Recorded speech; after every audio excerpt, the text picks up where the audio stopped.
the I changed my I was thought I was broadcasting, but the automatic button didn't go turn on at the same.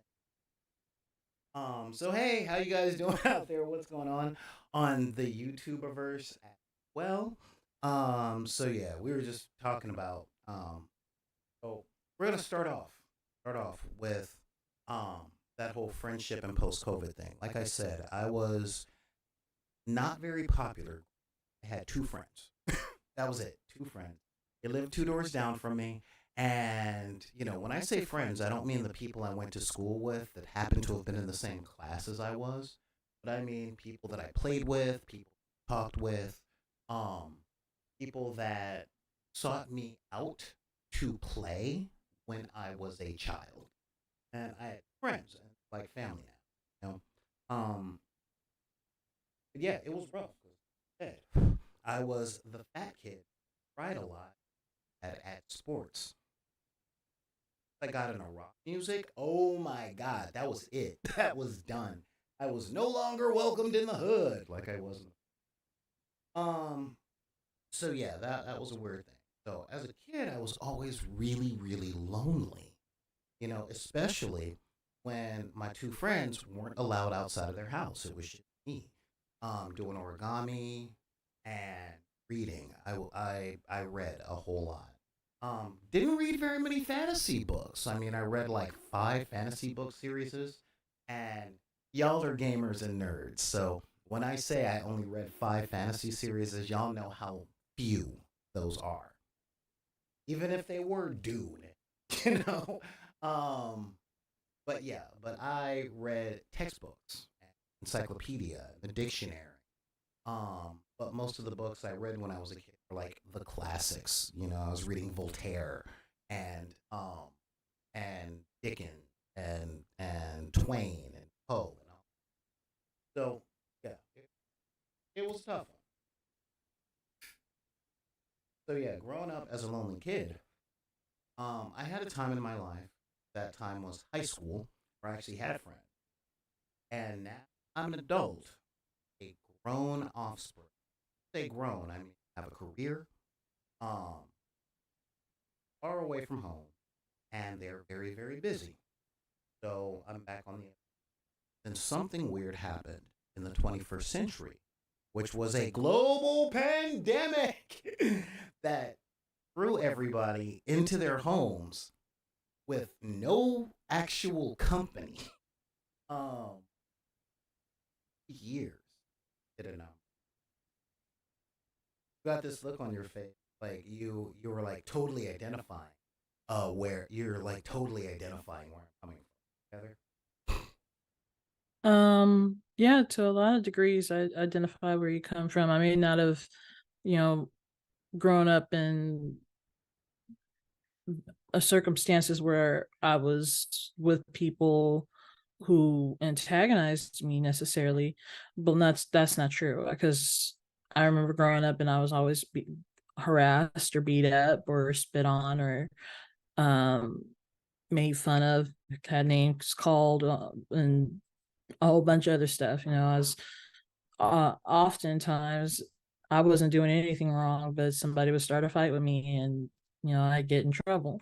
So, and I also broke a school toilet, so that was completely my fault. But yeah, I relate to what you're saying When you exactly. say you broke a school toilet, I can't help but a Royale with Cro-Magnon Bond, like breaking a toilet and somebody and hitting somebody on the head. Because if that's the case, you can be on the show anytime you want. And I'm sorry if I made any jokes that made you feel a certain kind of way. Yeah, that's it. Yeah. No. Or maybe I should just go with, yeah, yeah, yeah. This is Well, if somebody asks if you're a god, know. Oh man. but yeah, I can totally relate, especially with my music of choice. Um, I I wasn't always I didn't appreciate rap until my later years, and even then I'm kind of like, how did I get to come to like rap? But yeah, the musics that I liked, it didn't come with the stereotype where it's like, oh, only metalheads listen to that. It was more like, oh, you're off doing drugs or something to this music, so we can't let you have it. So yeah, and I grew up in a strictly religious home too, so that added to things like me being able to play D&D or any kind of anime that had any kind of demonism or spiritual like aspects to it. I wasn't supposed to watch it either. Oh man. Yeah, I can say I can't say that I can't imagine. Right, the religion thing, and I started asking all these questions about narrative structure, and it didn't quite go well. And I'm like, yeah, I don't get. See, in this book, he's wearing a hat, but in this book, I don't understand. So that thing, and they're like, quit asking questions, just believe what. No, it doesn't make any sense. I don't understand your crazy moon language. Um. So yeah, but now, oh, it's about a year past the worst. A lot of people qualify um to be a gamer, and I'm not being a gatekeeper, right? I'm saying that most gamers have always had a background solid. In like I said, most, not all, just most. And when I say a background of solitude, leaders um, that played game with a small cloister of I cannot tell you, and I don't know if this is just a Southern California thing, but I cannot tell you the amount of introverts. Um, so much so, I ain't gonna lie to y'all. I've been getting angrier and angrier as the time goes by, because I'm like, guys, we've been locked up in the house for 2.5 years. Let's get together and do something.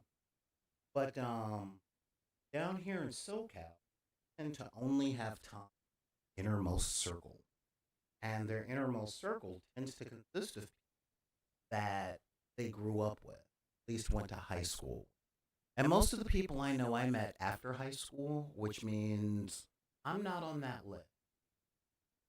And I found out a little earlier from another um, podcaster who more prolific in their work than I am, that they too have been feeling and like they haven't had a whole lot. I'm like, dude, I thought I was kind of because it has been um you know, if you guys hadn't quite put it together, I am a 25 carat extrovert. I love being around people. I love learning new people. I love making friends and having friends and doing stuff. And but the other side is that I'm in my late, but I still see the world from a very adolescent point of view. In that I want to make memories with people instead of rehashing the memories I have. That might be because of urgency, or it might just be because I grew up in a very day time. So, um, the good memories I have with a lot of people, those people aren't in my life anymore. And in order to meet new people, well, if you meet new people and most of your interactions are around them and not with them, that means you're going to spend years, possibly more, or at least I've spent years, um, trying to catch up with private jokes and memories. Like, remember that one game we played way, way, way, way, way back in 1994? And I'm like, I didn't know you guys in that. Like, we weren't rolling that way. Yeah, so can we play a game now? Let's play a game and make some new memories. But the closer you get to 50, the more exhausted. And a lot of people tend to recede into what they already um and then put COVID on top of that. And when you put COVID on top of that, where we were literally locked in, um, locked indoors, afraid to be within 6 feet of another human being, that does a lot. That does a lot to the psyche, and that does a lot to one's ability to socialize and trust in other people. We now have that little niggling in the back of, if a person talks to me, will I be on an iron lung in 5 months? Um, are you seeing a lot of this out there where you are, Heather? Honestly, I haven't had the time to socialize with anyone outside of my small knit social group. And it's not just because, oh, I'm afraid of COVID or anything like that. It's more like I'm trying to save my money. So, I'm saving my money means not going out, not spending money on trying to get somewhere or go hang out with somebody at the movies or something like that, or pay for a meal even at some place like Denny's or anything like that. But more or less, my parents are kind of like that, where it's like they're afraid of COVID still. They For a long time, my mom and my grandma would still wear their mask even inside the house. That's not going on anymore. But yeah, there are still people who are afraid of COVID. Anytime I get on the bus, it's like that. But those are complete strangers versus, like, say, friends amongst people you don't see very often, or places you don't go very often because time takes, just life gets in the way. Yeah, there is a whole lot of life, and that is kind of a real thing. That is, and when I say kind of a real thing, I was finally able to spend a little bit of time this Saturday. Part of that was trying to make some new friends, guys. Um, Check out the TikTok or the Instagram and stuff like that. I was over at Lost Florence, um, getting a game of volley in, showing off my terrain, that jazz. And the more I tried to talk to people, the harder it was to see their friends. And I'm like, okay, that's cool. And yeah, um, and yeah, it was a tough one. As a 24 karat extrovert, when you live in a world of, kind of like, well, what do I gotta do? um, yeah, I just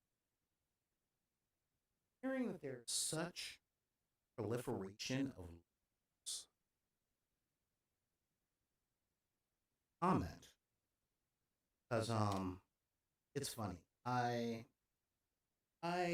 am very say that. I mean, quite serious. Um,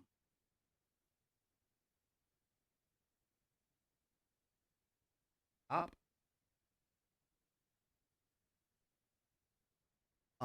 I was brought up in a West African ritual that birds have some serious and certain words that get thrown, not just. So, say that a person is a friend or family member, that's not a title that's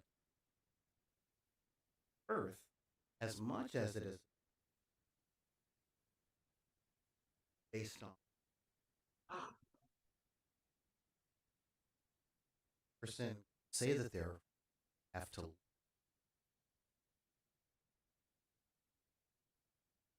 friend. There's a cute little term that says um friend will help you friend will help you move bodies. And many people have called me up saying, I need your help. And I'm like, do I gotta grab this? But where I come from, especially because of the teaching, my main always said in my that a friend is somebody that knows everything about you and likes you regardless. And it's kind of weird navigating that. In a world like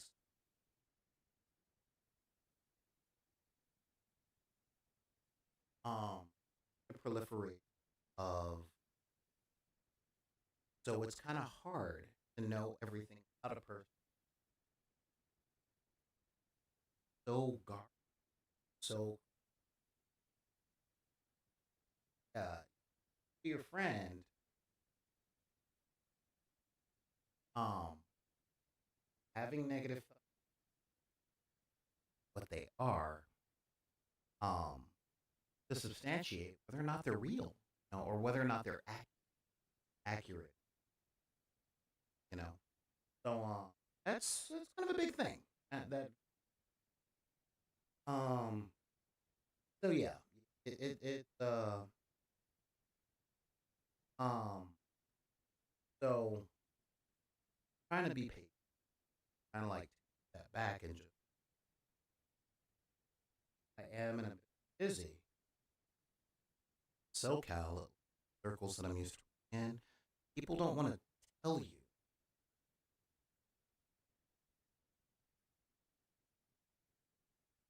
We've got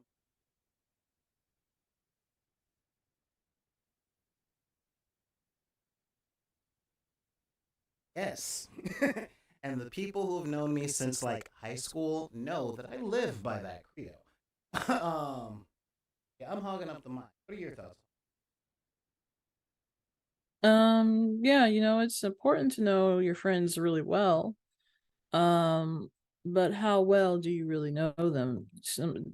My thing is you don't know a person until you've lived with them.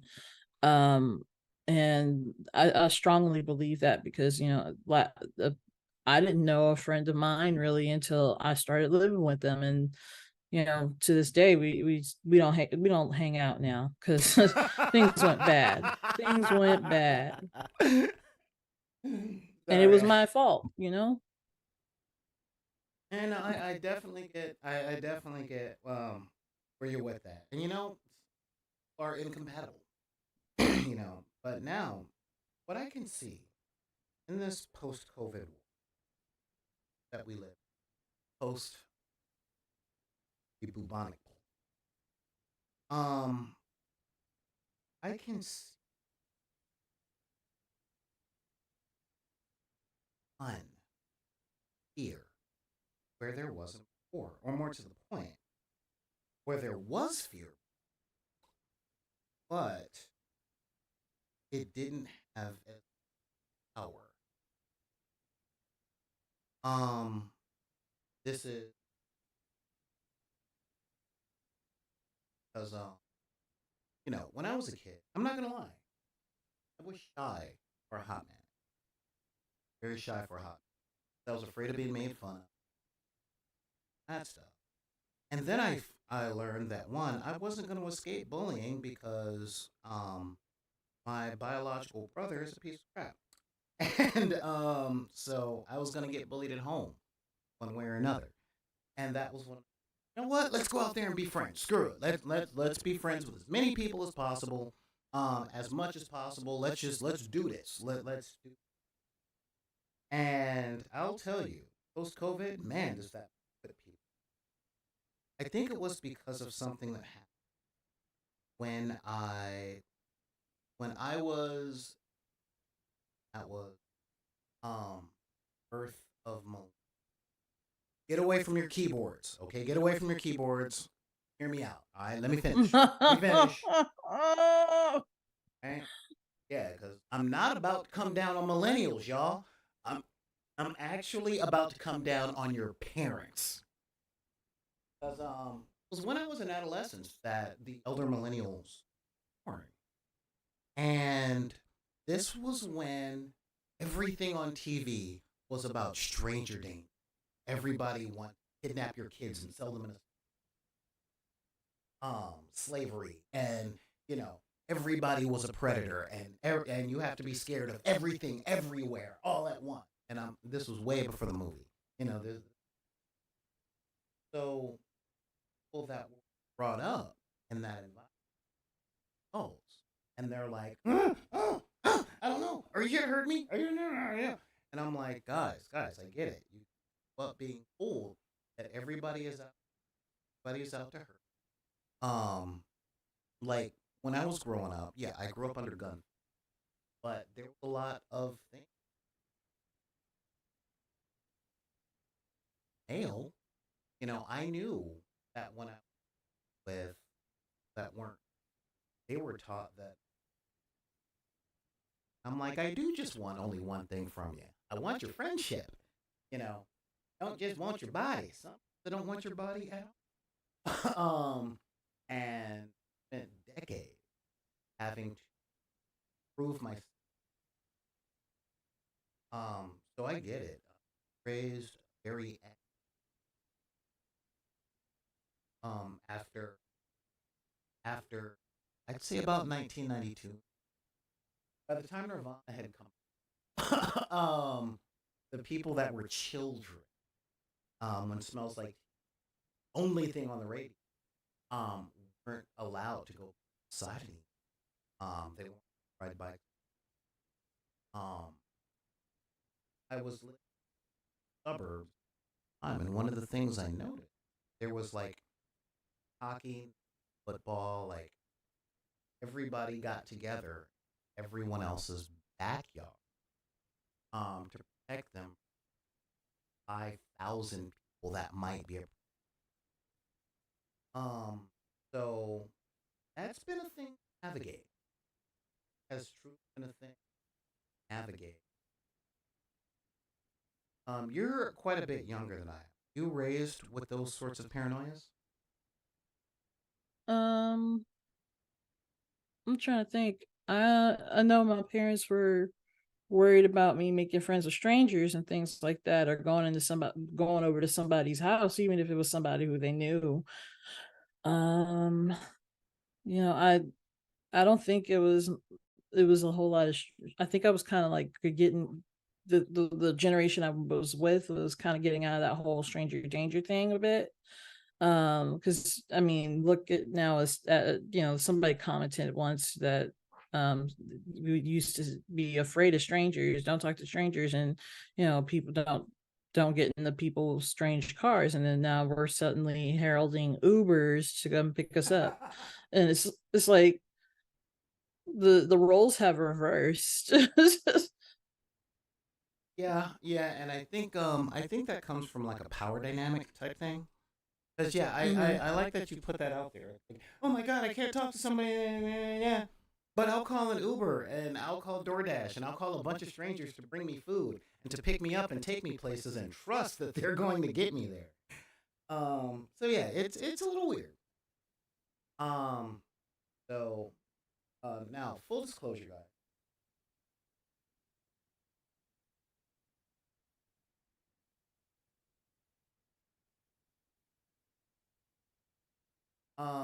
And they are a very old. And I mean, knew me in high school, and thing is, I haven't most of my changes have, um, but they're also ah okay. So my audio just I don't know why. I don't know why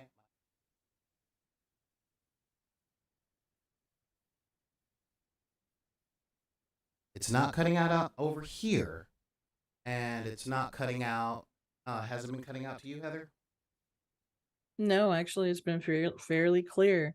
If anything, it's just that you probably could be on mic a bit more, but that's nothing to do with the equipment itself. Yeah. So that being the case, I think it's OBS. I might actually have to upgrade the system. I don't know if I lost a patch because yeah, if I'm not cutting out here on the monitor and I'm not cutting out over there, then it must be the software. So I'm working on that. Just bear with me. As I was saying, um, yeah, yeah, yeah. So might be it. Currently I have currently I have the monitor up and going. that's the thing. What was I saying? Oh yeah, I was talking about Glasgow and book the Hollywood High Chronicle. Yeah, yeah. Hollywood High Chronicle. Book one into it has a here thing. It's Valley High meets Stephen. Um, it's fascinating because I describe the school name, but on the quad, yeah. And book two is going to be coming out very soon. Um, oh, there we go. Uh, pop that up. Up. Come on, give me the picture. There we go. Yay, got the picture. So, yeah, here we go. Let's click.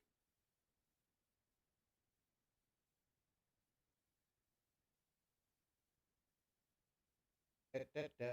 There we go.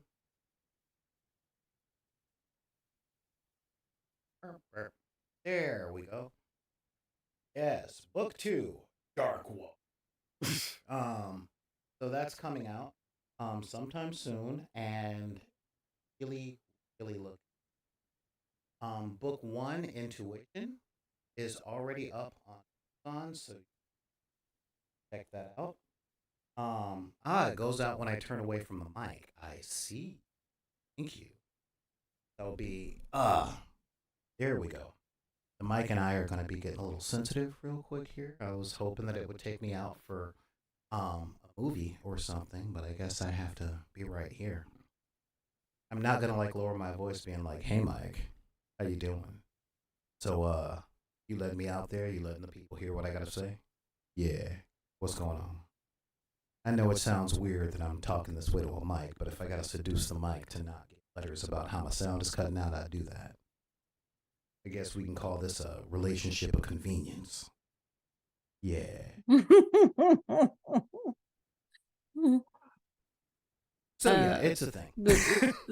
Yeah. No, I was just gonna say, yeah, I think you gotta make sweet love to the mic. Which I am not very happy about. Hang on. Just now that I know, I'm gonna turn off the monitor. Maybe that'll sound maybe that'll stop some of the echo because I'm turning off the monitor. Yeah. How's that? Yeah, the mic sounds abusive, right? I'm like, I'm sorry, Mike. I'm sorry, baby. I'm sorry. I'm sorry. Please don't gaslight me. Anyway, so yeah, but seriously, guys, check it out. You can find it on Amazon. Book one, Intuition. Um, and it's actually funny. I gotta give much love to Melissa because I often talked about fictionalizing my autobiography, and she beat me to it, which I love. I love that she did that. I'm like, okay, I was gonna make mine a fantasy novel, but yeah, Sweet Valley High meets Stephen King. She nailed that one. And who knows? Who knows? Maybe one day, maybe one day I will do that about my adventures post high school. But yeah, so that's a whole thing. Give them love, and they also subscribe to the channel here on Twitch a little earlier today. So the next person that gives a subscription or up subscription, I'll have to do the dance doubly. And if you guys want to subscribe to the channel, you can do so with your Amazon Prime account. That way, you won't have to spend any money and all that stuff. So that is amazing. Um, so yeah. On an upside, I want to give a major shout out to Sofa King Super because he has a great video that I saw on his Instagram of a Michael Jackson dancer in a boxing ring, and it everything I needed to put my joy on today. Shimon, come on. So yeah, seriously, it's like, whoa, all right, this dude is dancing like Michael Jackson, and his guy's got the pads as he's doing the Michael Jackson kick over and over and over, and I'm like, okay, this is great. You know, he's dodging the speed bag and dodging punches from dance moves from Thriller. If you know, you know. So yeah. Um. So now that people are here, um, now that people are here, I'm just checking out the stuff over here. Yep. So, since I did get a chance to spend time with some friends, Um. Oh, stop. Okay, there we go. There we go. Yep. Now, stop trying to make me blush. I'm on air. Okay. God. Um. So, now that we've got all that, do I have a solution to the whole making friends post COVID thing? Right now, I don't. I wish I did. Um. I don't know how to make people be willing, open up, and meet. If I did, then I would rain it down from a great height. I would truly, truly be raining down all of that jazz. I'd be like, hey, you, rain. I used to, after watching the movie Orgasmo, certain weapons I want. No, you know. But now I want like a friendship cannon. I just want to like throw the stuff in the air. Yeah, yeah, let's do this. Let's be friends. Hey, you look interesting. Show me about that thing you're doing. Let's have fun. Yeah. Mm. Here we go. So, now that I got all this, did you want to add anything before we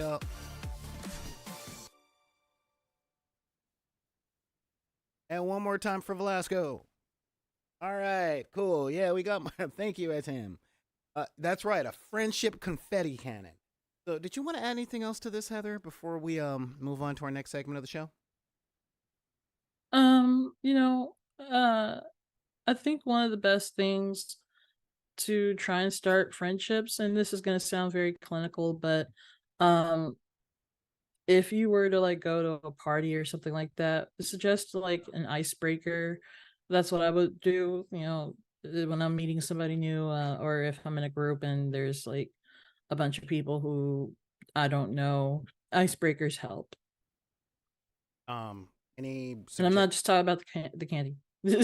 Well, Any suggestions? yeah, any because like I try and do icebreakers, but I am a weirdo. Okay, I mean I put that right out there. I'm like, oh hey, how's it going? Yeah, so my name is Solar, and there's yeah, I like a whole bunch of things, but I really like puppets. Oh my god, I love puppets. Do you like puppets? And then people run away screaming like I was the magic mirror gate in the never ending story.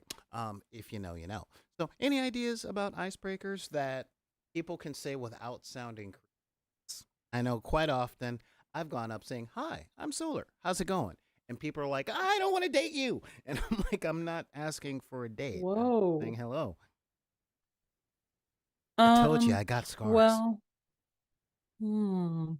Uh, so, a good icebreaker that I did once was where everyone wrote like two or three things about themselves, and then we crumpled the paper up into a ball and threw you know the papers around at each other, and like they basically had like a snowball fight, kind of like, and that's what it was called. It was like snowball, but you got whoever's paper was thrown at you, and then you try and guess who it was who said it, but if you couldn't guess within like three turns, then the person would reveal themselves and be like, yeah, that's me, I did this. Oh, so you're suggesting that a good icebreaker is assault with a wadded piece of paper about concerning stuff with yourself. I see. Hey, that's not what I meant. I mean, I might try Hmm. that one time. Hi, my name is Solar, and yeah, what's going on? I'm just thinking, yeah, yeah, there you go, right there. I might put the message on a rock. Yeah, yeah. No, I'm kidding. I'm kidding. No, I'm kidding. But Here's three things about me on a rock. no, I mean, so oh god, yeah, drop the thing. Actually, starting to think that my mouse is magnetically attracted to the floor. So, but speaking of which, I was able to spend some time with one of my best friends this weekend. Actually, with two of my best friends at two different occasions. And I will tell you guys, God, I needed it. Because when I'm in solitude, um, I get weird. I get really weird because as you guys know, I work from home. I do this, and I get stuck with I'm alone in a house with no carpet, which means there's a lot of echoes. Echoes. So I could do my work, or I could put together new wizard's robes and then grab my wizard staff and see what I can conjure in the 3D printing room. Yeah, I could do that. Or I can make a new puppet friend and then I can talk to my puppet friend and we can sing songs. Yeah, that's the thing.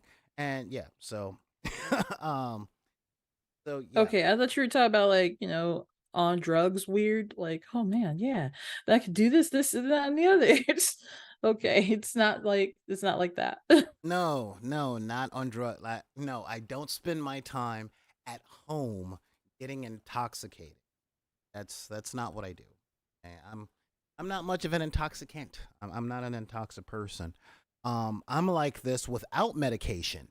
So, um, but no, I do strange things to amuse myself.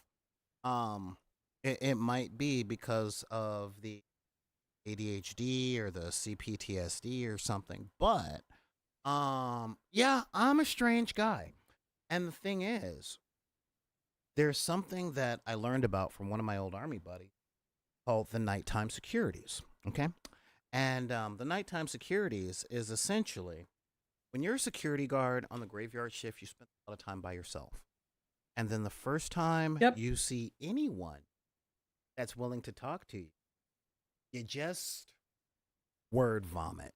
That's just what happens. Because there's a little thing in your head that goes, "Oh my God, finally another person." I know that the voice that I'm hearing coming from you is coming from you and not having me look behind me because I'm wondering if anyone's talking to me because I'm hoping that someone is, type of thing. I mean, you've been a security guard, am I right? Oh yeah, many years, and I did do some graveyard shifts there. Where most of the time I had somebody with me, so it kind of broke up the monotony. But there were some posts where I worked by myself, and it was creepy. And maybe that's why I had to go to the ward. But but I did my detail.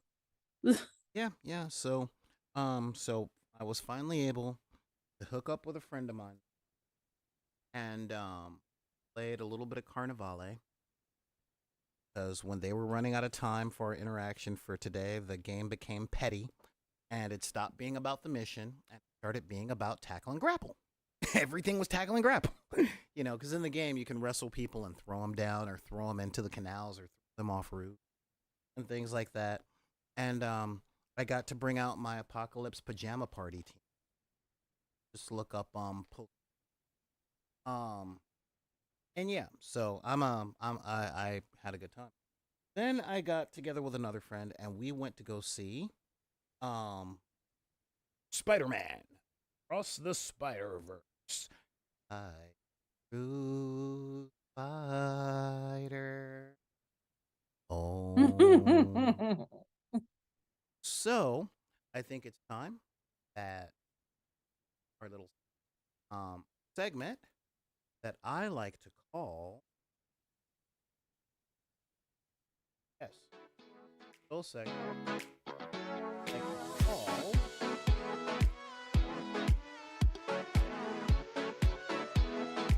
Buster Recap.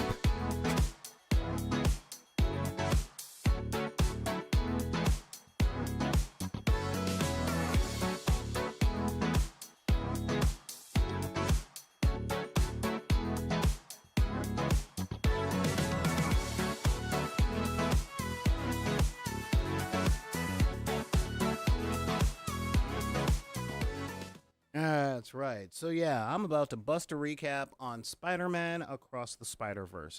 Now, this is going to be some heavy spoilers and we are going to be talking about um some social issues specifically revolving around race, interracial interactions and a lot of stuff. I mean, this is because there is no way to escape a lot of these things in this movie.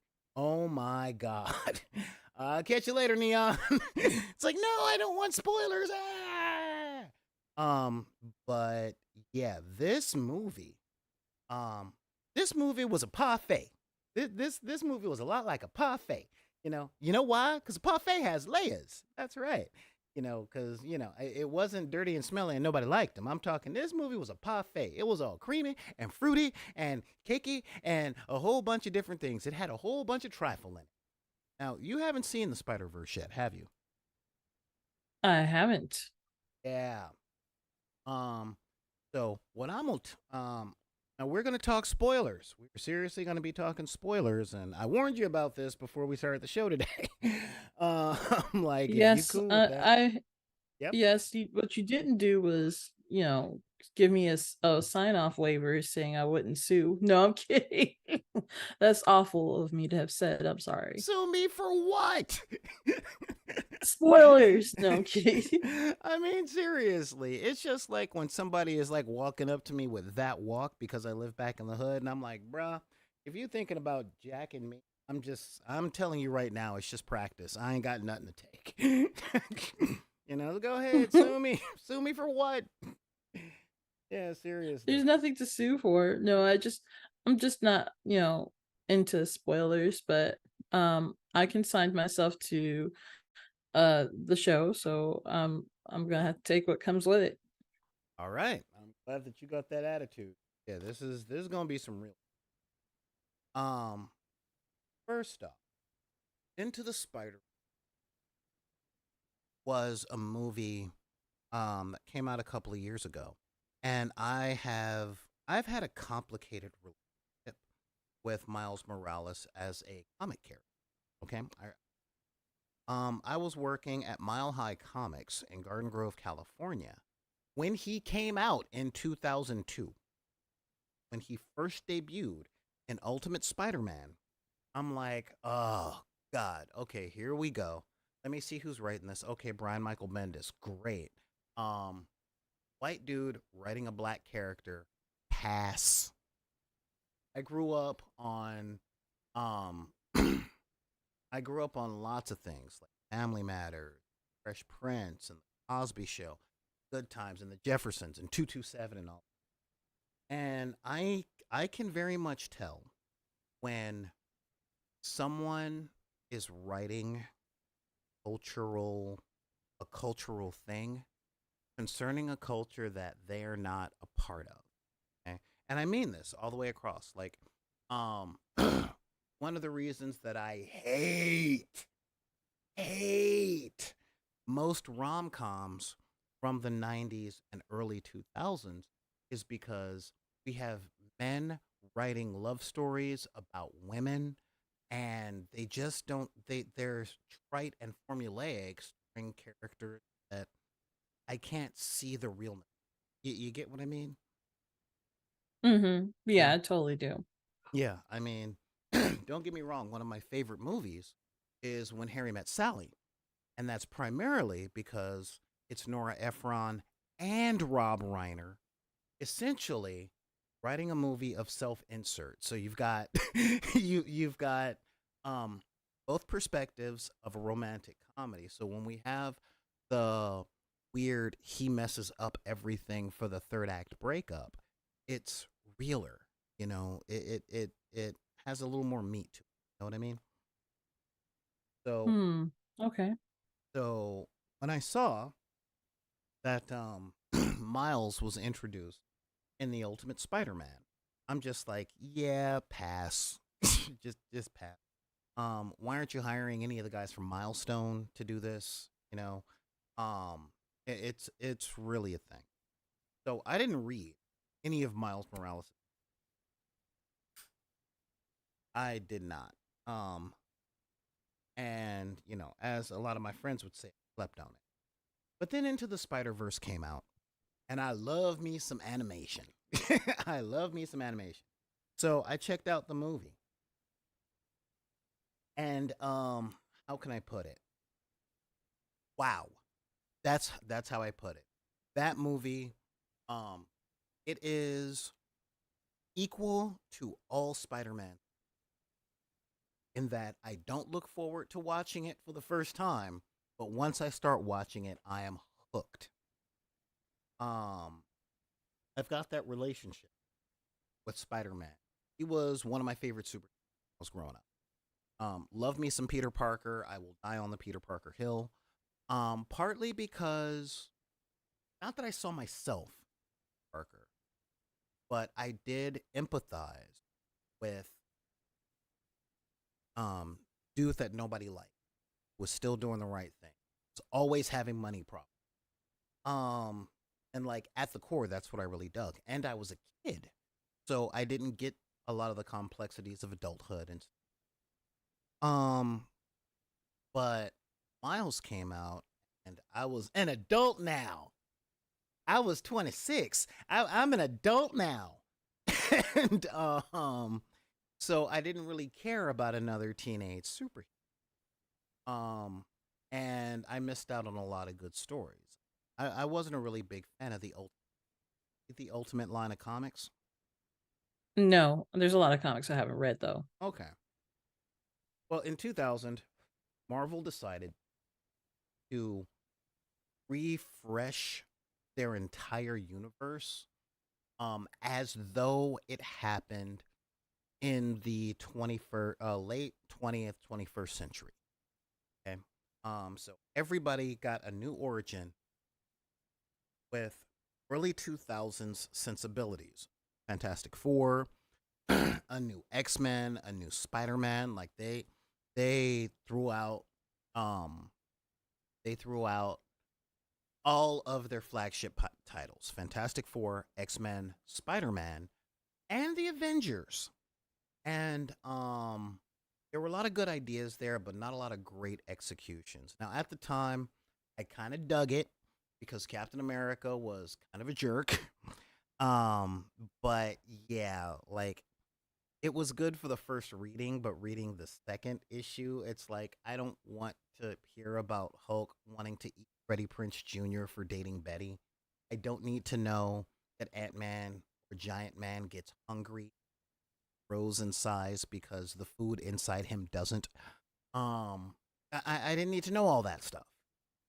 So I was very much not in and or the whole ultimate. And then they introduced Miles Morales into the and they killed Ultimate Universe's Peter Parker. And though I didn't read the books, I got lots and lots. Hey, no, nobody. Um, then I got firsthand taste because I was living in a very non-black area, and that was my first big taste of pushback and the vitriol when it came to changing up a person's thing. Like I saw a little bit of it with the Ben Affleck Daredevil movie in the 90s when they had Michael Clark Duncan, rest in power, play the Kingpin. And I'm just like, guys, an actor playing a role, what's the point? Why is it so? And I just kind of walked away. But when I saw Miles put on the Spider Man costume, and I heard people in the comic store, customers just angry. I'm just like, what is your guys' problem? you know, it's not Peter Parker. It's a completely different. Um.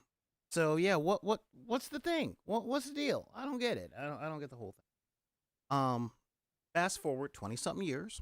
Miles is here to stay. The Marvel Universe has done a few things. And he gets a movie, Across the Spider-Verse from Sony, and or Into the Spider-Verse. And I watched it and I'm like, you know what? This is good. And it's got one of the best shots of cinematic history. When he jumps off the roof, y'all know the 1.4 seconds of animation I'm talking about. Am I right, Heather? Oh yeah. Yeah, that was good. That was really good. So, yeah, seriously, I'm just like, bruh, this is good. All right. And the story was very good. It was not that I ever put my hands on someone going, hey, but but it was there. I there was a lot that I felt I wanted to see, and a lot of places that I felt seen in that, and that's not really something that I'm. So the Spider Verse itself, or Into the Spider Verse, the first movie, it was good. It was really good, and the animation was on point. But this is the 21st century. So if the animation here isn't on point, i.e., if the animation is on twos or on threes, everybody's doing something wrong. That's just the way it goes. Um, and then I saw that the sequel was coming out, and I'm like, oh, that looks like a good time. All right, I'll go see it. That other that seemed all right. And then it came out. I didn't notice because I'm real. I don't watch a lot of TV, and I've been stuck here in the Wizard's Tower taking care of stuff, so I haven't seen billboards or buses go by. I'm insulated from advertising cycle. Okay. Um, and I saw my mentors over at Double Toasted and a few other YouTubers that I follow talking about it, and I'm like, oh, I guess I'll go out and see it. And I'm like, okay, cool. And I saw it this Saturday, and bruh, bruh,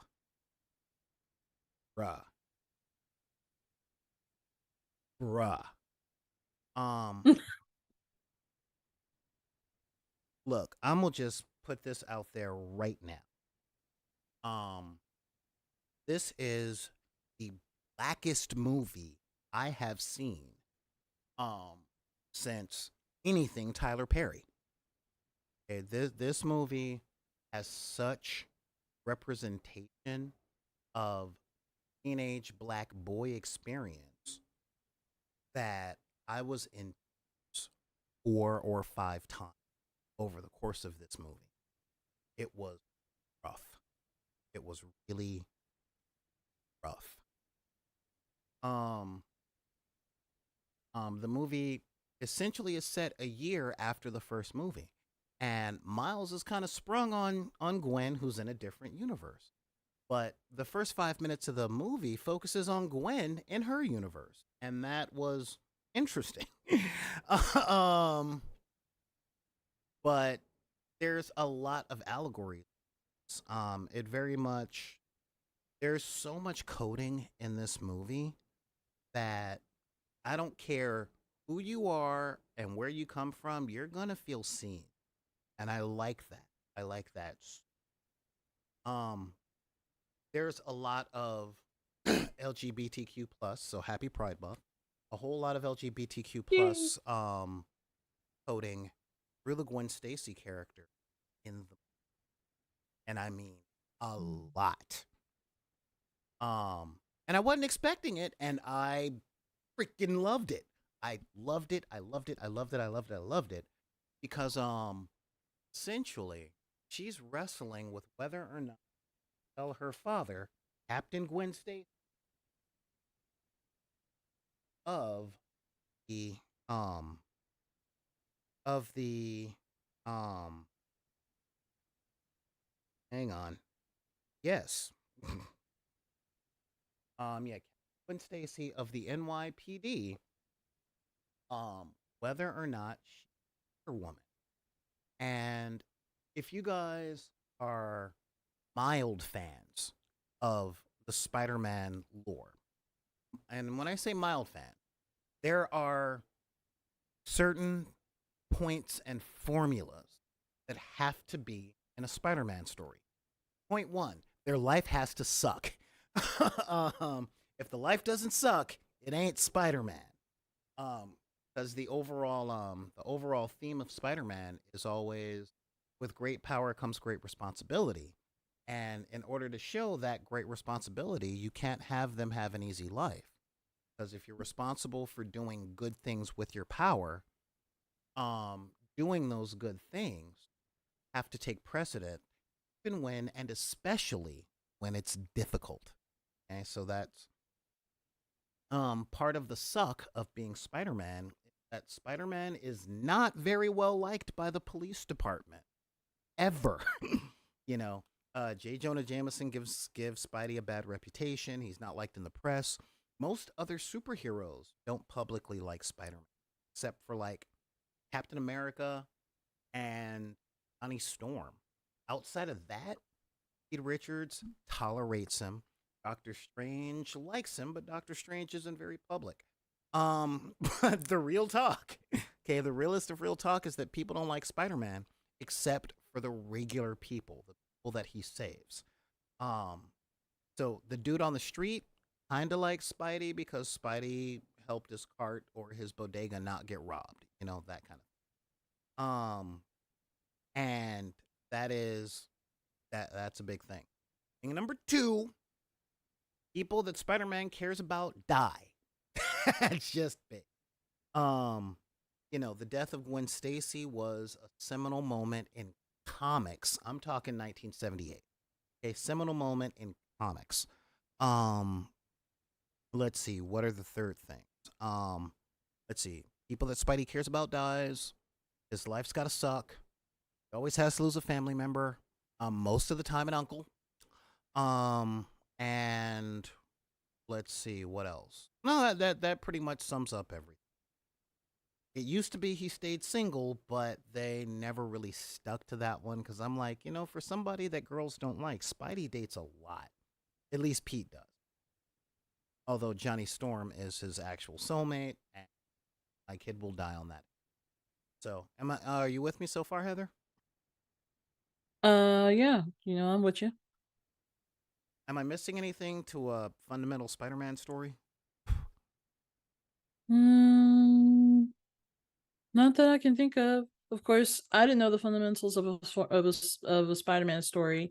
I know that one of them was supposed to be where his life sucks all the time, or he's very clumsy, or um, just not very well liked. I knew some of those, but I didn't know like what the others were.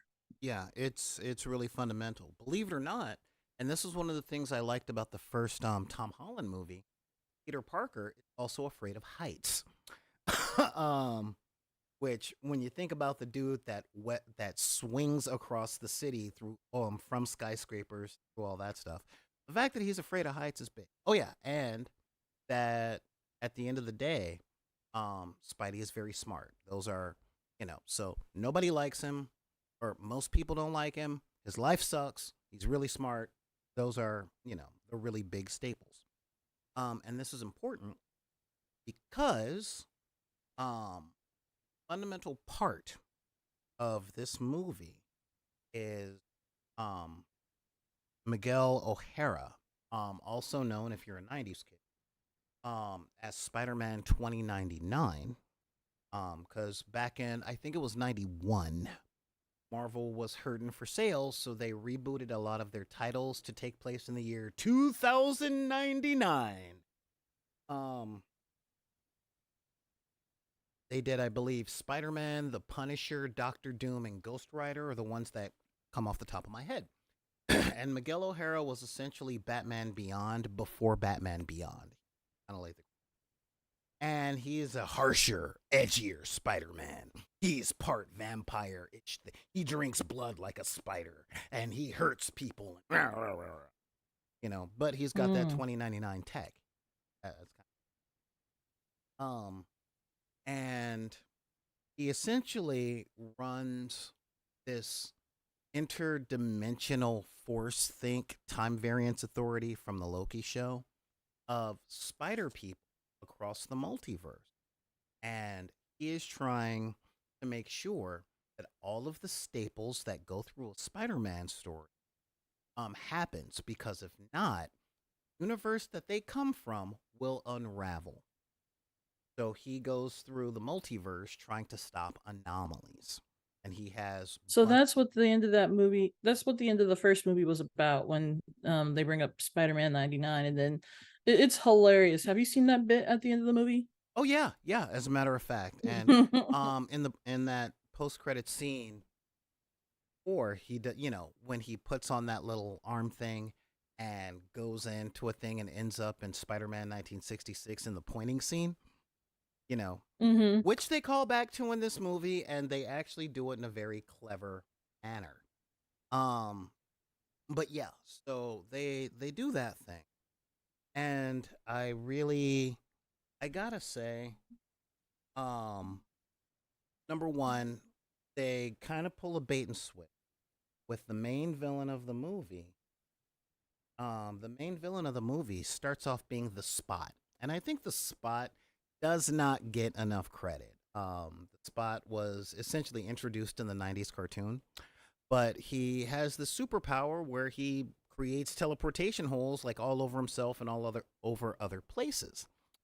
And it's a great power, a really great power. I love that power. But also they kind of make him a bit of a loser in the TV show, the books, and very much so in this one. Um excuse me. But a couple of things happen, and this is where we get into a lot of the coding. Okay. Now Gwen is very much coded LGBT because she is doing what she can to take care of the city and to be a Spider-Man. But her dad, the police officer, wants to catch her, doesn't like the whole Spidey thing, doesn't like the vigilante thing, you know. And in her universe, her Peter is one of the people that die. Again, the people that Spider-Man love and care about get killed. That Mary Jane and Aunt May. Outside of that, that's it. That's all you get. Um, and she ended up being responsible for Peter's death because her universe, Peter became the Lizard because he knew her secret identity. And if you watch The Boys, you've seen this before where she has superpowers and she's special and he loves her and he wants to keep up and Lizard and things go well. And she's fighting the Lizard and then a building falls on him and then he turns back from the Lizard to Peter. And that's when her dad is the police captain, runs into the scene and sees her over Peter's dead body, circa the end of Spider-Man 1 with Harry and Tobey Maguire Spidey. And he pretty much dedicates himself to finding and arresting Spider-Woman. Okay, because as far as he knows, Spider-Woman killed his daughter's best friend. So this is a real vendetta, you know. Um because it turns out the movie is very much coded that he very much loved Peter. He liked Peter. Um and a couple of other things happen. Some multiversal shenanigans comes off, and Gwen's father um ends up running into her at a museum, and they're fighting a thing with Vulture and all that stuff. And essentially, one thing leads to another. Shenanigans comes out. Captain Stacy finally corners Spider Woman, and she's like, "Look, let me explain all this other stuff." She unmasks. She comes out to her father, and he pulls a gun on her and tries to arrest her. Anyway, and it's like this is very much coding for coming out to your and being what's called a teenage throwaway, not a teenage runaway where somebody doesn't like it at home and they run away and see what they can do. But a lot of people come out to their families. Their family's just awesome. You're no longer my son. You're not my daughter. You're not my kid. Get out of my house. All this other.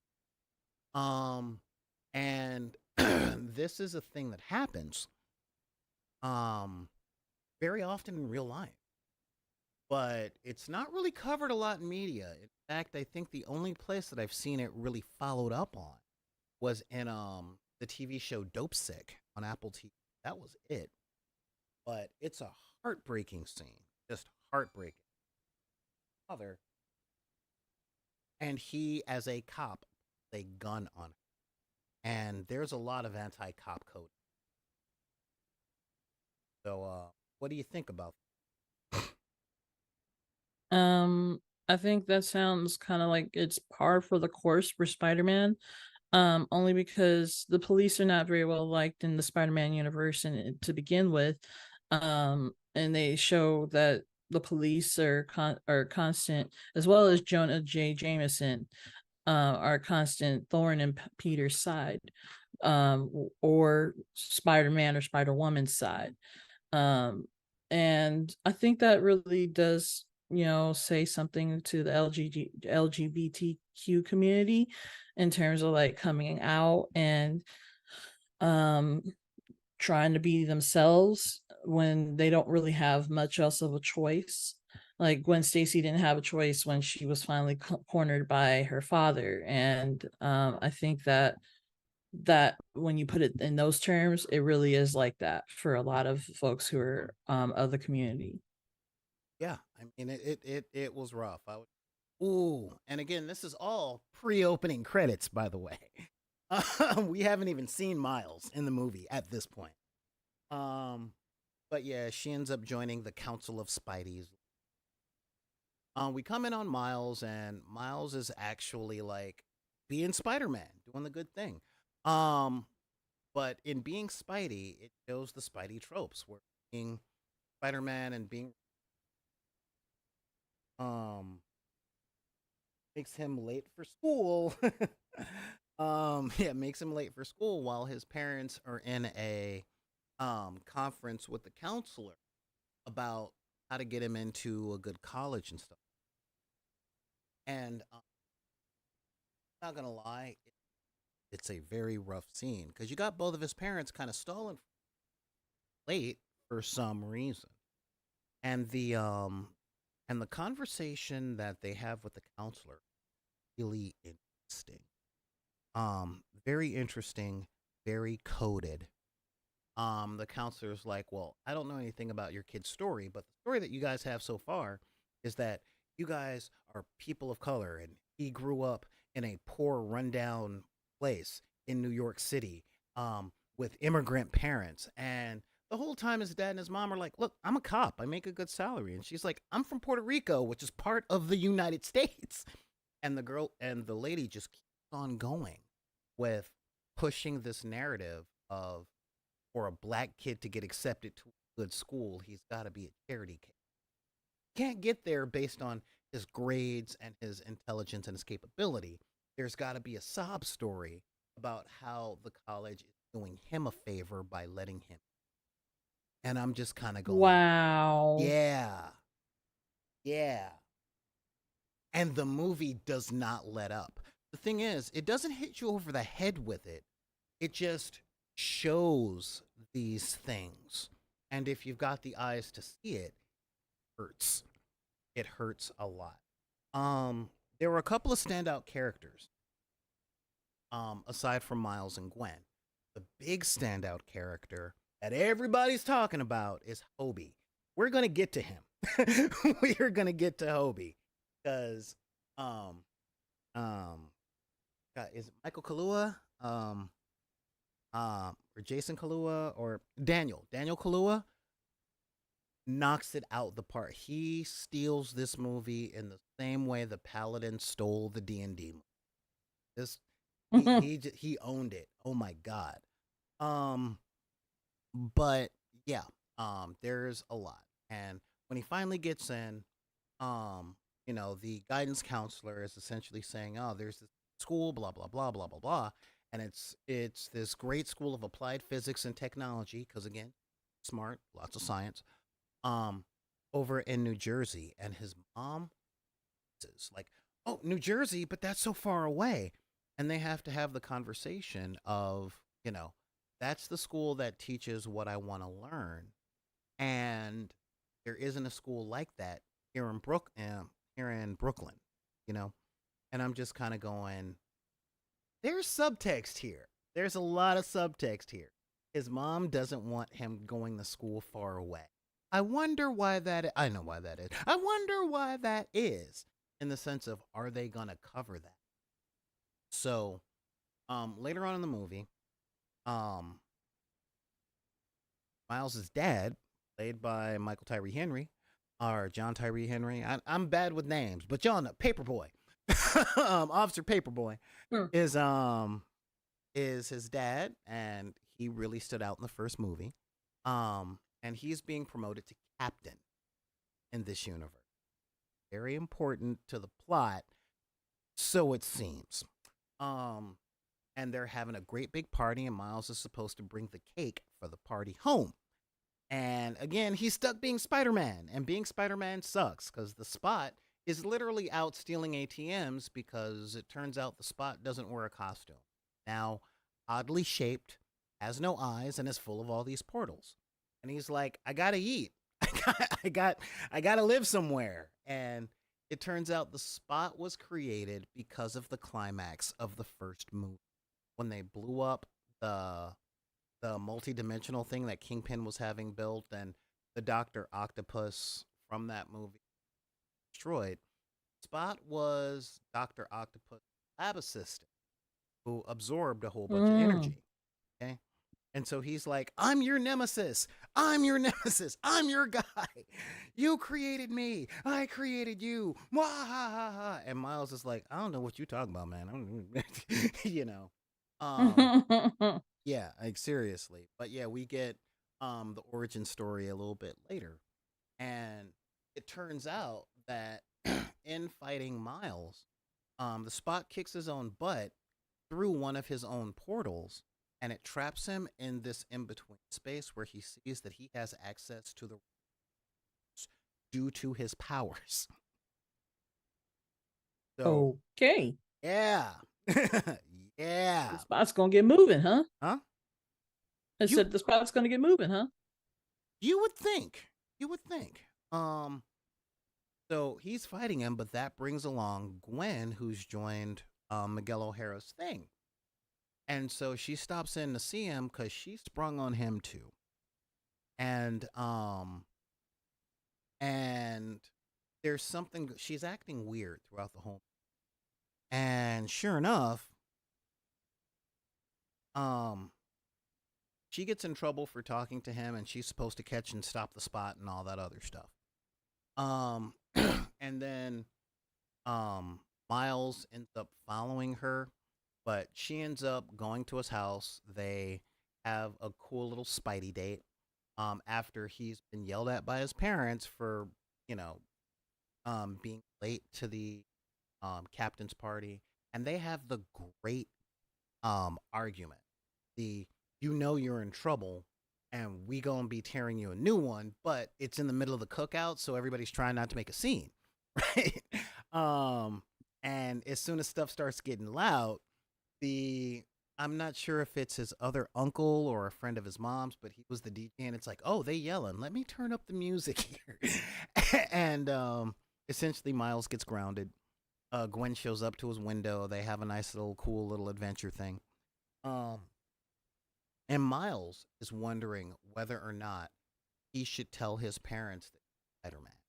So he's wrestling with coming out to them, and Gwen is like, "Nope, don't do it."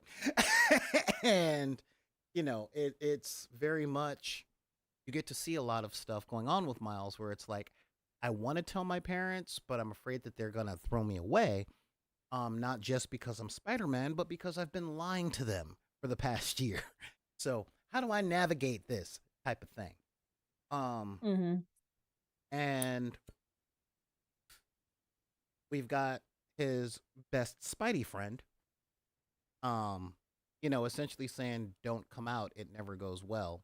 And in every universe I've seen, Spider-Man and Gwen Stacy end up falling for each other, and it never ends well, and all this stuff. And so she pretty much goes back with him to the cookout, and she meets his parents, and that's when you get to a lot of cultural coding, which is really interesting. Because one, I'm gonna say a lot of this stuff, and I'm gonna be cutting to you for your reactions, Heather, because you're about to know a whole lot of the faux pas. So she shows up at the cookout, but she's there talking to Miles. So Miles's mom sees him kicking it with this white girl at the cookout. Number one. um, and they cut to her talking to his father, like, I bet she doesn't even speak Spanish. And I'm like, I know what she's really saying. Um, and they're talking, they do this thing, and then mom shows right up, just poof, hey, how you doing? And Gwen is like, oh, you must be Miles's mom. He's told me so much about him. And the whole scene is Gwen first calls Miles's mom by her first name, And then dad shows up and she calls him by his first name. And, he's trying to be cool, but it's like, yeah, Officer Morales, Lieutenant Morales, blah, blah, blah. Like, oh, yeah, no, I got you, John, and all this stuff. And yeah, so the white girl at the cookout is calling the two ethnic parents by their first name. What are your thoughts on that, Oh Heather? no. Um, she stepped in it big time. Huh? That's what I'm thinking. Bruh, Gwen is river dancing in it at this point. Just da da da da da da da da. And then she essentially gets a call on her little Spidey watch, and Miles's mom has a talk about Oh no. college. Yeah, College. yeah, about college. Of it's just you've been a little boy so long, and I've been trying to protect that little boy, and it's hard when that little boy is becoming a man, and he's about to go into the world, and I won't be there all the time. And those people out there won't protect you the way that we. Now, I know for a lot of you guys that sounds like gaslighting, but the subtone of this is you're a person of color or LGBTQ or anything like that. Y'all know where I'm about to go. And if you guys aren't, just listen, okay?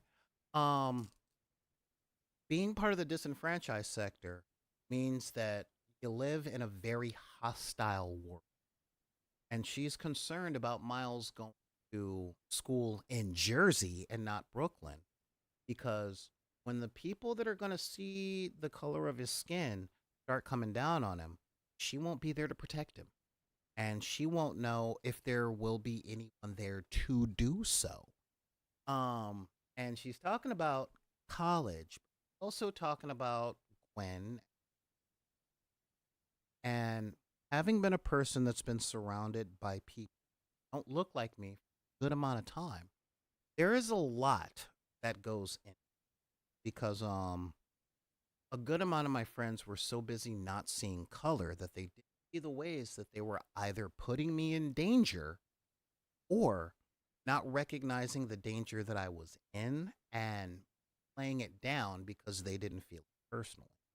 And this is something that a lot of black parents go through, especially more and more now that the world is becoming so much more integrated because of the internet. Um, and because, we're making progress, but there's still certain areas of progress that we haven't crossed those thresholds. And I was in tears because I remember my mom having that conversation. But and yeah, one of the standout characters in this movie is Miles's mom. She is on point the whole time. And yeah, I mean, it was tough. And then she's like, now that I've said what I had to say, yeah, go hang out with your little girlfriend, and when you come back, there better be a cake in your hand. And I thought that was kind of neat. So yeah, what you feeling right now? Um, I feel that's very real, you know. I never really ventured outside of going too far from home for college myself because I was always worried about something like that happening, where it's like, something happens with the family and I can't get to them right away, or something happens with me and they can't get to me right away. Um, I'm lucky in the sense that I didn't have a whole lot really happen. Work's a different story though, but um yeah, I'm very fortunate that I didn't have a lot happen where it was like racially motivated or anything where it was like, because of my color I was denied something or I was put in a certain position or anything like that. But that's a very real thing that parents go through, and especially parents of color who are trying to just do the best they can for their children and give them the best that what the world has to offer for them. Yeah, I mean, it was a little rough. Um, and so Gwen tries to get the spot. She fails. She leaves her portal open, and Miles jumps through it, and we get to see, um, I believe it's Burmese or Punjab. Essentially, West Asian Spider-Man, in a world where India had essentially taken over New York, and he was awesome. One of my favorite Spider costumes as well. I was hoping to see Spider-Man Noir because one, trench coat and fedora, and I'm always down. Second, I love Nicolas Cage. So, but we didn't actually. He's not one of the main movies, so um, so there's that idea, and um, he helps out that Spider-Man with a great big Spider-Man plot thing. And then Miguel O'Hara sends in to Gwen a message that says, "An event is imminent. Um, an event is imminent." Now, here's the thing: whole canon event. Um, um. So yeah, there's the canon event happen, and the canon event is the police captain of that one, who is the father of the love interest of that Spider-Man, to get killed in all of this craziness. And Miles is doing what Spider-Man does. Now, I'm going to take a break from the analysis of this for a hot minute. Talk about something very, very, very important. Okay. And that is there has been a lot of superhero media over the past 10 years. But one of the things that it has been failing at, and I mean this, it has been failing at miserably to the point where I'm a little tired, is it hasn't shown superheroes doing the number one thing that superheroes do. Guesses? Heather? Mm, is it being responsible for the actions of their their apprentice? No. Here's a hint. The answer is 2 words long. Mm, I don't know. Saving people. So Oh. much of superhero media nowadays does not focus on the superhero saving people. It focuses on them fighting the bad guy, or their emotional journey, or their character development. But it doesn't show that superheroes save people. Um, I think the only movie that I've really, or the only superhero property that I've seen outside the comic books in the past 4 years that were focused on saving people was the Batman. Okay. And that was only in the very last act, in that 45 minutes of the movie that really wasn't necessary to the movie. But I'm glad they put it in because it showed Batman saving people.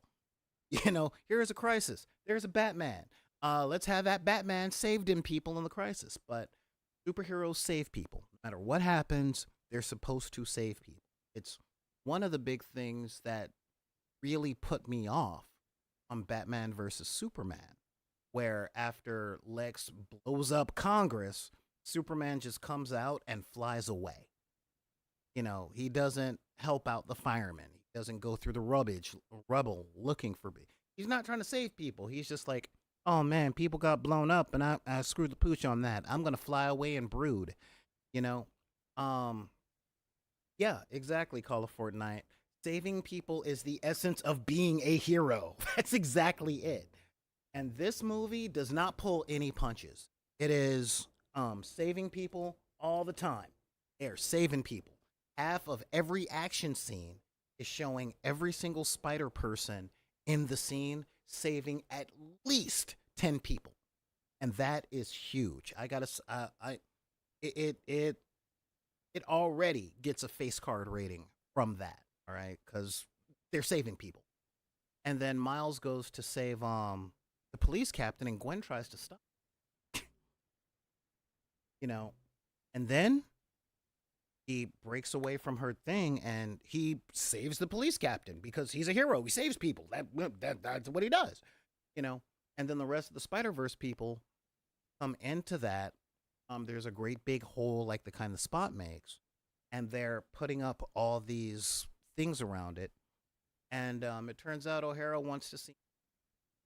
So Spidey goes into Spiderverse HQ, and um, yeah. Now in this particular in this particular thing, um, that was up where they were trying to get in because the spot comes back and it's like, yeah, look, I'm here and I'm trying to absorb more energy from this universe's version of the company that I work for. And they were behind a force field and Miles wants to show off one of his new powers. Um because he can absorb energy and then redirect it with his spider sting. I'm like, okay, because you're a black superhero, they got to give you electricity powers. um, Mm, mm. and I'm sorry, it's a thing. I don't know why, but black superhero, electricity, or they either get the Luke Cage package or they get the Black Lightning package, even if they're Spider Man. Um, and that's when we meet Hobie, the runaway star of this movie. We're finally introduced to Spider Punk, who in the last movie we met Spider Ham. We met Peter Porker, Spider Ham. And I was like, "Oh my god, it's Spider Ham." And he was voiced by what's his name? John Mulaney, which was really good because yeah, I can see him playing a cartoon pig. And that was, really cool. That was really fun. But we meet Spider Punk in Hobie. And number one, there's a YouTuber named Lil Bill that has a 1 hour long video explaining the black origins of punk rock, right? And I've been dying on this hill for a long time because I got so much crap for liking punk and heavy metal when I was a kid because I'm black. I'm not supposed to like that. I'm rap and R&B, and I'm like, dude, black people started this just like they started rock and roll. But Spider Punk comes in and he is the essence of punk rock, anti-establishment, um, crap talking, dude. Now he's saving people, and he has a freaking oh, he's a vigilante, but he very much is a hero, Mister No. Let's see, yeah, no, saving people has always been. It really has. It really has. So they're saving people, and he uses his guitar to save people. Like, he and Gwen have been working together, so there's kind of a love triangle thing going, but not quite. And and he's just super cool and all that stuff. So when he goes back to Hero HQ, everything out of his mouth is something. Because when Miles was trying to take the energy out of the force field to get to the spot, he was only using his fingertips. And Obi comes in saying you should use your whole palm. But everything that Spider Punk says to him is a lesson, but it sounds confrontational. Like, oh man, I want to Yeah. join this little thing. I want to join this little thing so I can get one of those alternate universe watches. And he's like, make your own bracelet. And why do you even want to be part of this crew? And it's like, well, I want to do that. Yeah, no, you're better on your own, dude. He's just totally being the punk rock dude. But everything he says comes out to be kind of relevant. Um, and then comes the Act Two twist, where um Miguel, the main guy, Aaron, understand Spider-Man 2099, because he's a 90s comic. When I say that he is Batman Beyond before Batman Beyond, in fact, before Batman the Animated Series came out, Spider-Man 2099 came out. Um, and with that being said, he is oh, he is so edgy. He is so edgy. It cuts me to read his books. It's just all edge. He's broody. He's violent. He is Batman plus Morbius as a Spider-Man character. Okay? Even in the books. Even in the books. And so they made him a big, brooding, angry dude with vampire fangs because he is so spider that he drinks blood. Um, like he's one of those 90s comics, like almost everything that was early Image comics, where they didn't offer to sell you the whole seat. They only sold you the edge. I mean, just so much. This guy is like an edge god. He's not even an edge lord. And he essentially tries to take Miles prisoner.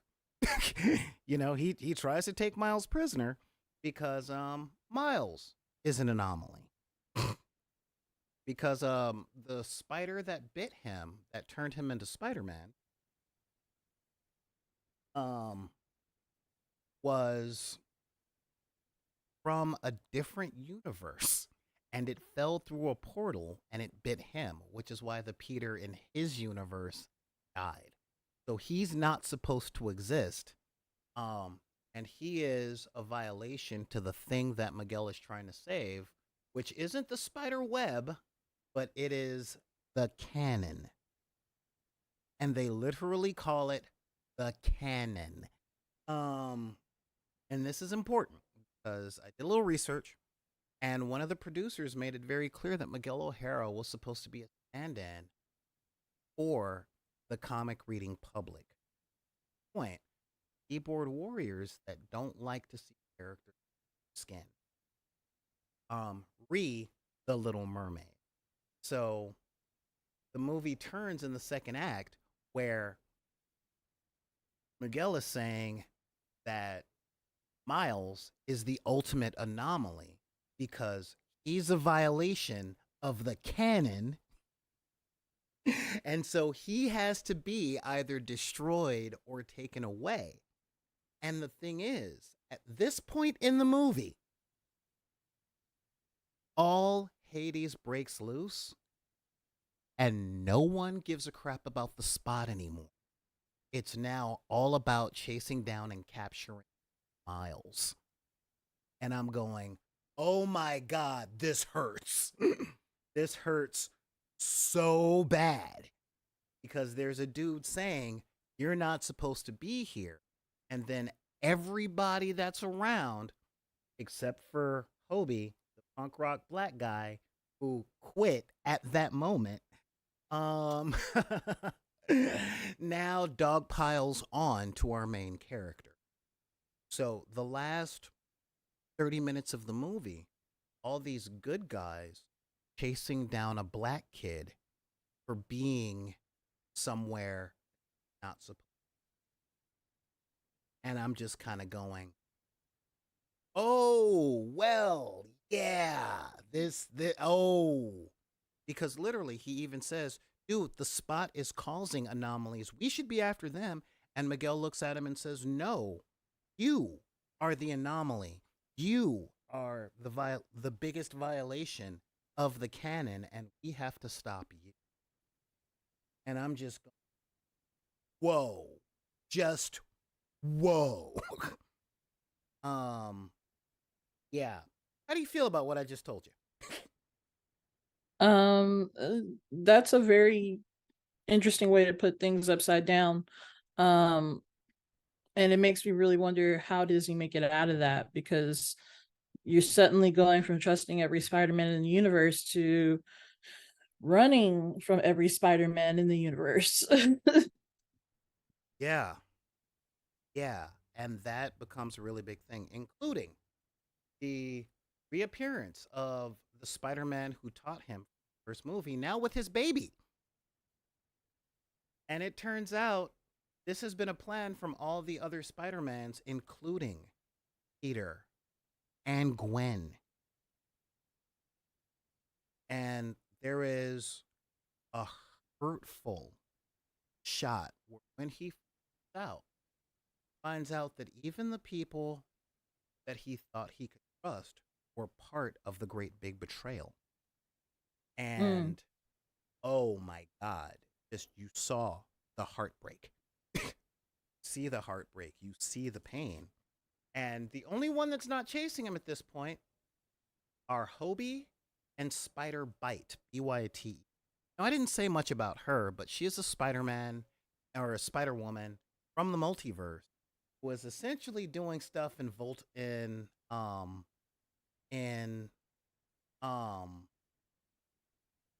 um VR.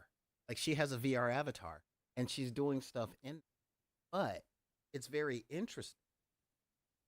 The two people that he meets in this movie also look like, guess what? They're black too. And Hmm. they are the ones that help him through this Spider-Verse. Everybody else that's wearing a Spider-Man costume, including the cat, um, are all trying to chase him down and make. And I'm like, ooh, this hurts. This hurts a lot. Got a quick question. How does the other universe, Miles?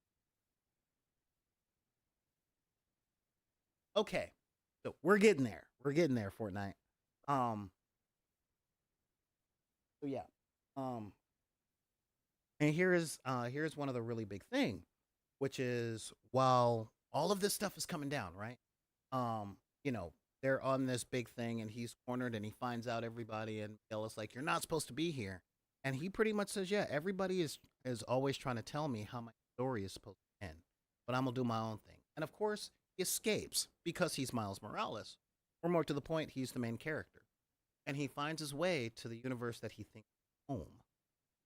But it turns out he finds his way to the universe that the spider that bit him came. And this is a universe without a Spider-Man. And it's very Silence of the Lambs in its editing because they're like, oh, he got away, and he got there through the help of Spider Bite.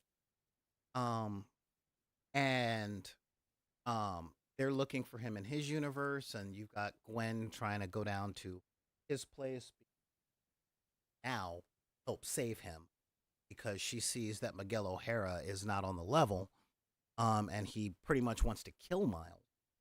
And you know, he's in his apartment. He comes in, and he's talking to his mom, and the conversation he has with his mom at that point throws me into tears because he's talking about how he was right and went out and tried to be part of something, and he thought he was accepted, but he wasn't, and doesn't know how to navigate it now, and he's sorry, and comes out to her to find out that he's not in his home place. They don't know who Spider-Man is.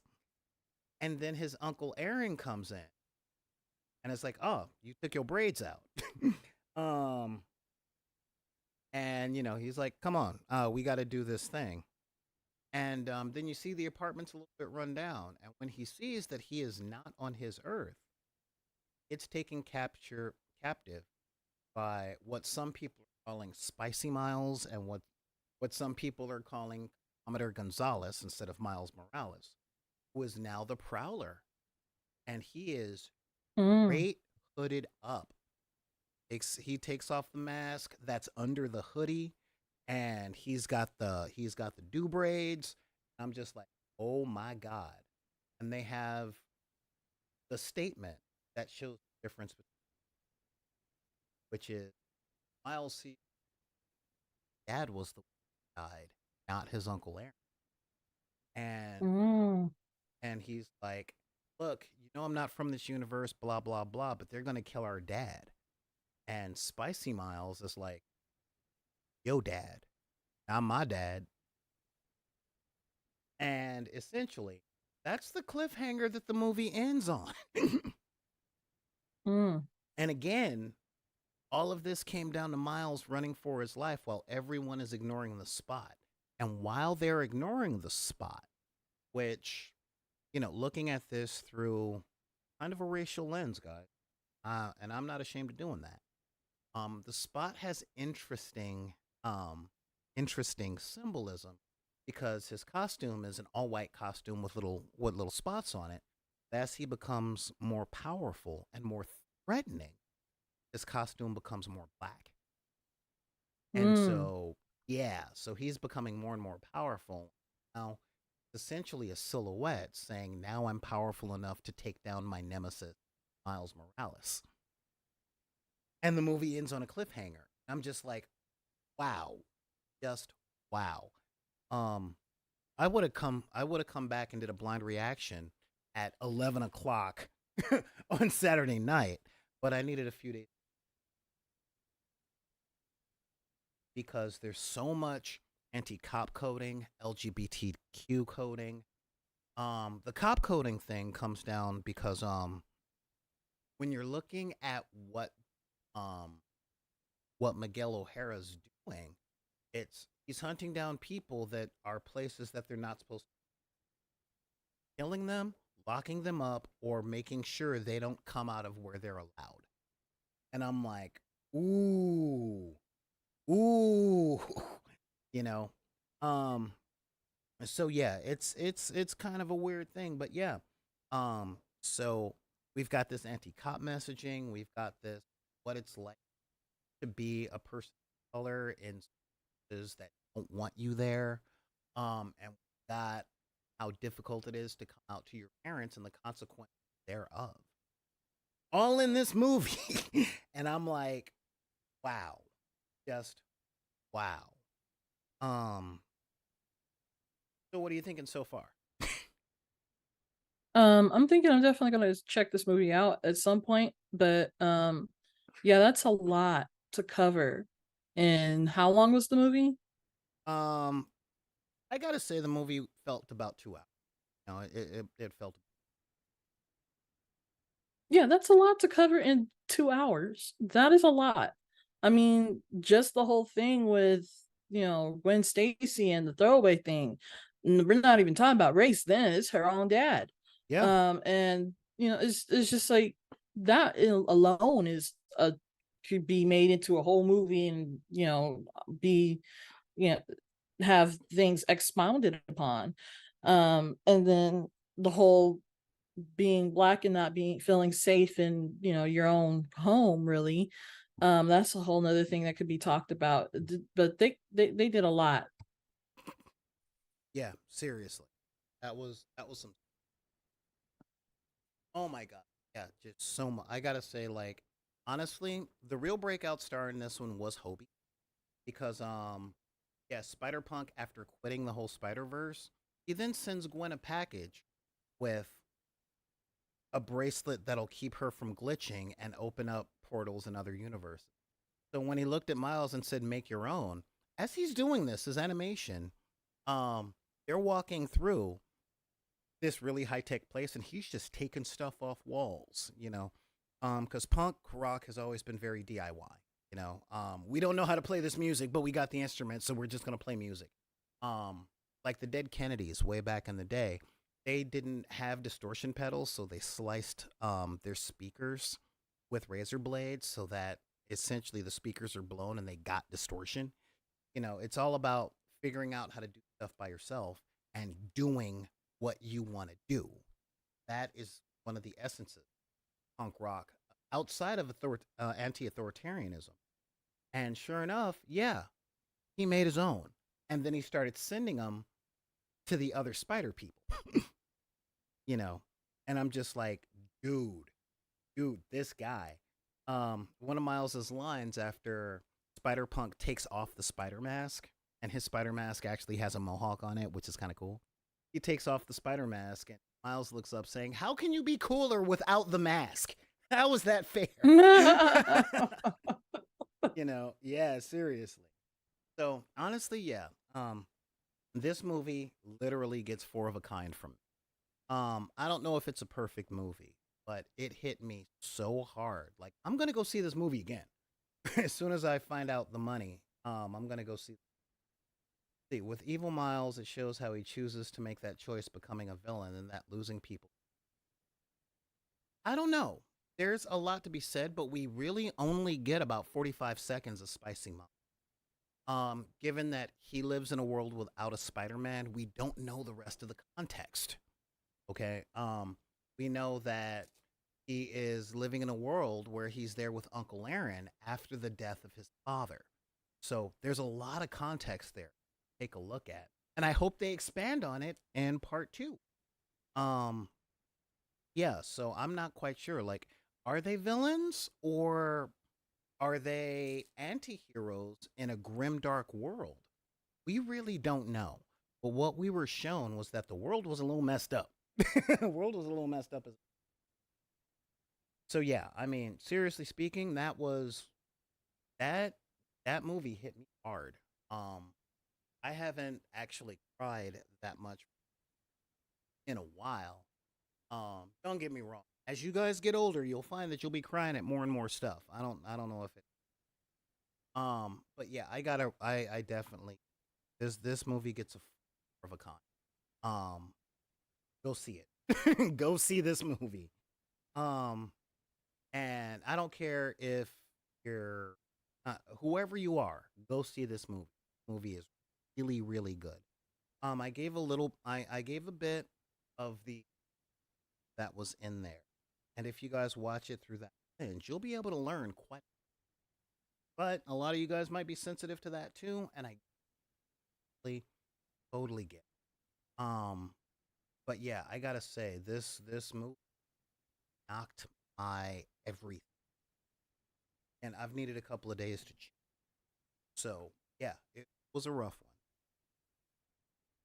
But yeah, so that would be our show today, because yeah, I knew this was gonna be a 2 hour, and gonna be running D&D tonight. Isn't that fun? Woohoo! Yeah. Yep. So we're gonna be in. I would say check in at 8 o'clock. For Warp Tumblers. That's when we're going live. And when last we left off our characters, they were literally going through a maze, to find out about the Ice Queen. Captured, upped into. So tune in at 8 p.m. tonight. I'll put out the announcement. And yeah, this. Thank you for being here with me today, Heather.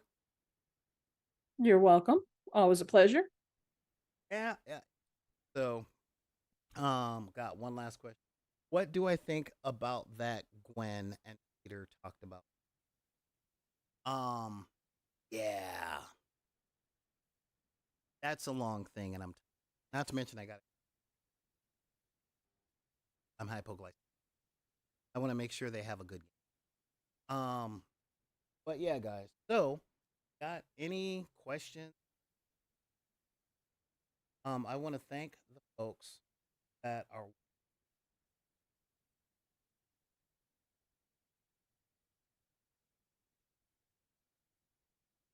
not sorry. That's no one, and the other people who are watching. Give us a thumbs up, which is awesome. And didn't leave a comment, but that's fine. That's totally fine. Thank you, Call of Fort, putting on a um. And yeah, so without further ado, I want to thank you guys for joining me. I busted a recap on, and if you want to get a hold of me, just send me an email at backofthedeck@gmail.com. It's BACKINTHUDDECK. Along same on Twitter and Instagram. Also check out our stuff on TikTok at Bidkey. That's BIDDY. You can also hit us up on Deckers on the Book if you're part of that hive of scum and villainy. In there, and of course, I want to say thank you to my host, Ms. Johnson. And how can they get a hold of you? Thank you so much. I really do appreciate being on the show. And folks can get a hold of me by either going to my email, which is mellowcello007, or you can go to my Facebook page, which is mellowcello007's Hangout, or you can go to my Instagram, which is mellowcello007, or you can just find me on Twitter. Now I know on my page for my channel, I have a Twitter link that you can just click on. So either or, that works for you. Awesome, guys. I want to thank you and all that stuff. And again, thank you for being here. Join us again in about 3 hours for Warp Tumbler C24. And if anybody tells you guys that you guys can't like what you like, religion, creed, gender identity, sexual orientation, disability, neurodivergency, or your budget. Because we all know that the trailer park ain't never too far from the hood. Well, you can just tell them to take those cards and put them back in the deck. Thank you guys for joining us, and I'm so great, the Cinematic Sorcerer, saying thank you guys, and we will see you next time. Dark Side of the Moon.